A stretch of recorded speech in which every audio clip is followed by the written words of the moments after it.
যে আমি আর আমার ভাই এখন যাচ্ছি, ভাই যাচ্ছে ডিম আনতি, আর আমি হলো এই যে ডেও নিয়ে যাচ্ছি। কালকে দেখালাম না, সবুজ ডেও একদম, দেখেন একদিনই হলুদ হয়ে গেছে। কি অবস্থা, বাড়িতে বেরোচ্ছি এখন।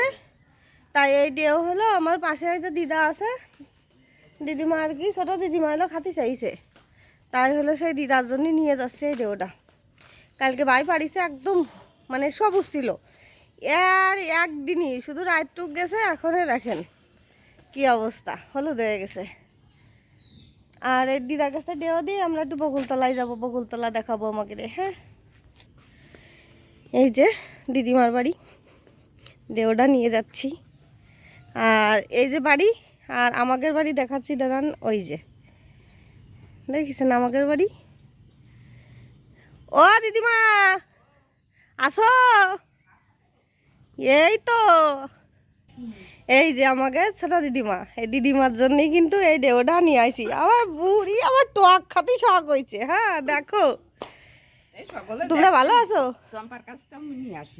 ওই তো তাই হলো, বাবা কষছে কষছে যে দিদা এলো খাতি চাইছে, তা দিয়াই আমি তাহলে নিয়ে যাই। সে ভালো সুন্দর সুই গাছ হয়েছে তো দিদিমা। 2000 টাকা, এসে কত টুকতালি বেশিছো 2000 টাকা? আমার শ্বশুর মশার একটা জানো না 15,000 টাকা দাম হইলো। ও মা পরের দিন এসে চুরি করে নিয়ে চলে গেল। তা ভগবান জানে কিরা নিয়ে গেছে। এই দেখেন এই চুই গাছ উঠে গেছে। আমাদের যেহেতু খুলনা হলো চুই ঝালের মানে বিখ্যাত, এখন সব বাড়িতে চুই ঝাল দেখবেন, খুলনা বলেন এখন সব অঞ্চলেই চুই ঝাল চাষ করতেছে, কিন্তু কিন্তু খুলনায় হলো বেশি চুই ঝালের চল আর কি, এই জায়গায় হলো মেন জায়গা। তা যাই হোক, চুই ঝালে কিন্তু ভরপুর। তা আমি মনে করেছিলাম যে আজকে না, মানে কাল পরশু যদি থাকতাম তাহলে পরে চুই ঝালের মাংসটা খাওয়ার চেষ্টা করতাম।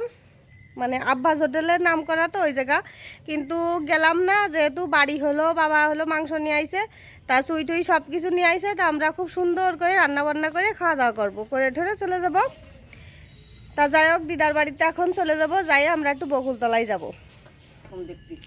বকুল গাছ তাহলে কিরকমের বয়স? 1000 বছর বয়স হয়ে গেছে। ওরে বাবা, তাহলে কত পুরনো বকুল গাছ। এই বকুল গাছটার ছবি ভিডিও আপনাদের আগেও দেখাইছি, আর এখন দেখাবানে অবশ্য যাব সেই জায়গা। উঠোনের পরে কি সুন্দর ফুল গাছ হয়েছে না, আমার ছাদে ছিল এই ফুল গাছ, কিন্তু এখন আর নেই, নিচে নামাই দিছি, নিচে আছে। কি পরিমাণে ফুল ফুটিছে দেখেছেন, প্রচুর পরিমাণে ফুল ফুটিছে। আর এই জায়গা ও দিদিমা সে ডাল কাটিয়ে দিছিলে, দিদার উঠোনে একটা ফাইন গোলাপ ফুল, সাদা গোলাপ, ওরে গোলাপ ফুল ফোটে, মানে ছয় ছয় গোলাপ ফুল ফোটে, যখন ফোটে এত ভালো লাগে দেখতে কি বলবো, সেই ভালো লাগে।